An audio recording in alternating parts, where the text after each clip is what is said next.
আচ্ছা চ্যাটজিপিটি, আমি এখন কোথায় আছি, আমার সম্পর্কে আমার নাম সহ বিস্তারিত বলো এবং আমার টেবিলে বা আমার রুমে কি কি কোথায় আছে সুন্দরভাবে বলো।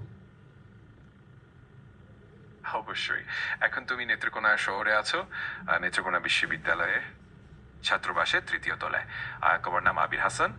তোমার রুমের টেবিলের ওপর আছে একটি চার্জার, একটা পাওয়ার ব্যাংক, একটি মোবাইল কুলিং ফ্যান, অ্যাডাপ্টার, মোবাইলের কেস আর কিছু বই। এছাড়াও রুমে একটা ট্রাঙ্ক, একটা বোতল আর অন্যান্য জিনিসপত্র আছে। সবকিছু ঠিকঠাক আছে। আর আমার খাটের উপর কি আছে, কি কি আছে?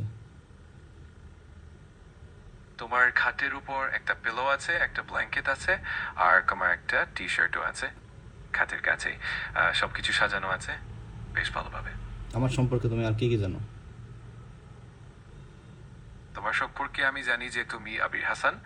তোমার বাড়ি রাজবাড়ী জেলা, মাসপালা ইউবনে। তুমি বর্তমানে নেত্রকোনা শহরে আছো, নেত্রকোনা বিশ্ববিদ্যালয়ে পড়াশোনা করছো, এবং তোমার বিএসসি কমপ্লিট করে এখন এমএসসি এর জন্য অপেক্ষা করছো।